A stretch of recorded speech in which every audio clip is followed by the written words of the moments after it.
প্রিয় দর্শক, আজকে আপনাদের আমার এই ছাদ বাগানের কুল গাছের চেহারাটা দেখাবো বর্তমানে, এবং বর্তমান কীরকম পরিস্থিতি হতে পারে, কী কী সমস্যা হতে পারে এবং তার কী কী প্রতিকার করা উচিত সেই বিষয়ে বিস্তারিত আমি একটা ভিডিও করছি।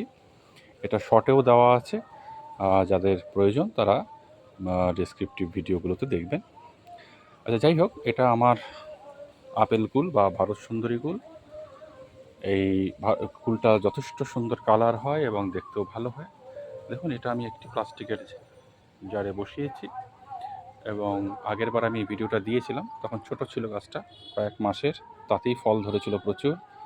আর এবছর আমি এই কিছুদিন আগে সেই ছোট টব থেকে উঠিয়ে আমি এখানে বসিয়েছি, এবং গাছটি এখন বেশ অনেকটাই মহিরুহে পরিণত হয়েছে, এবং পাতাগুলোর সাইজগুলো দেখলে আপনারা অনুমান করতে পারবেন যে জাতটা কতটা ভালো। দেখুন, এক একটা পাতা কতটা বড়, আমার 4টে আঙুলের চেয়েও বড়। সুতরাং এই জাত একটা বসাতে পারেন, যেটা আপনি আশা করতে পারেন যে মোটামুটি পরিবারের চাহিদাটা মিটে যাবে।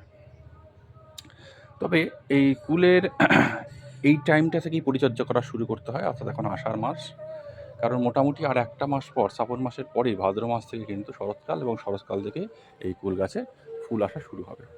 কিন্তু তার আগে কী কী সমস্যা হতে পারে, এই দেখুন, আমার এই গাছে অলরেডি শুঁয়োপোকা আক্রমণ করা শুরু করে দিয়েছে।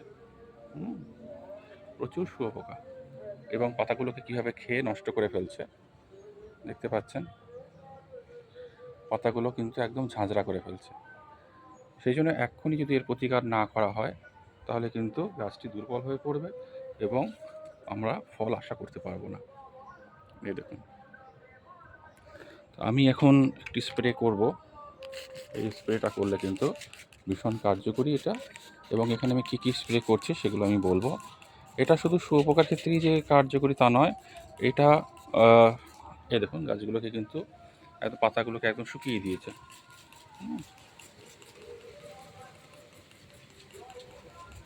এবং এই কুল গাছে যেটা সবচেয়ে বড় ক্ষতি করে সেটা হলো এই শুঁয়োপোকা, তার সঙ্গে ছোট মিলিবাগ এবং লিফ মাইনর, যেটা লেবু গাছেও আমরা দেখতে পারি। এই কুল গাছের পাতাতেও কিন্তু অনেক সময় লিফ মাইনরের আক্রমণ ঘটে। সেই জন্য এর প্রতিষেধক হিসাবে যেটা আমাদের অবশ্যই ইউজ করতে হবে, সেটা হলো, আমি যেটা ইউজ করি সেটা আপনাদের আমি বলছি, একদম ঘরোয়া টোটকা, কোনো ওষুধ আপনাদের কিনতে হবে না। সেটা হচ্ছে খাওয়ার সোডা, সোডিয়াম বাইকার্বনেট।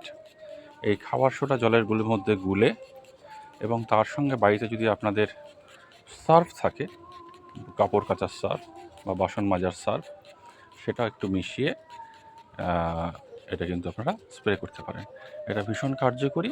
আপনারা দেখবেন যে এই ধরনের লিফ মাইনর এবং মিলিবাগ এবং এই ধরনের ছোটো ছোটো শুঁয়োপোকা বা লেদা পোকা, এইগুলির আক্রমণ কিন্তু অনেকটাই প্রতিহত হবে।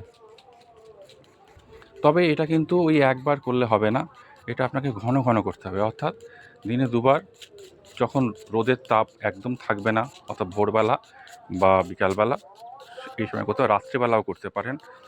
আমার যেহেতু সময় থাকে না, সারাদিন আমি পড়ানোতে ব্যস্ত থাকি, সেই জন্য আমি রাত্রিবেলা কিন্তু আমি কাজটা করি।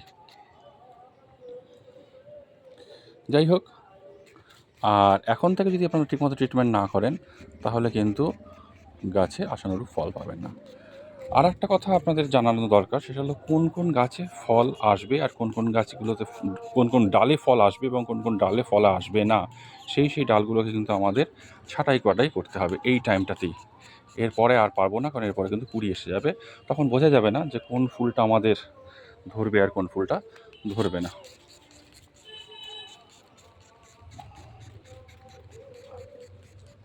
যেমন দেখুন, এই নিচের দিকে সরু সরু যে ডালগুলো, সেই কিন্তু ফল ধরবে না। সেই জন্য এই ডালগুলো কেটে দিলে উপরের এই যে মোটা মোটা ডালগুলো, এই মোটা ডালগুলো কিন্তু প্রচুর পরিমাণে ফল আসবে, ফুল আসবে এবং ধরতে পারবে। সেই জন্য সরু ডালগুলোকে আমরা কেটে দেবো। এর পরের দিন আমি যদি পারি আপনাদের ভিডিওতে আমি দেখাবো যে কোন কোন ডালগুলো আমি কেটে দিচ্ছি এবং কোন কোন ডালগুলো আমি রাখছি। যদি ভিডিওটা ভালো লাগে, আপনারা অবশ্যই চ্যানেলটি সাবস্ক্রাইব করবেন এবং পাশে থাকবেন। সবাই ভালো থাকুন, সুস্থ থাকুন। আজকের মতো এখানেই। নমস্কার।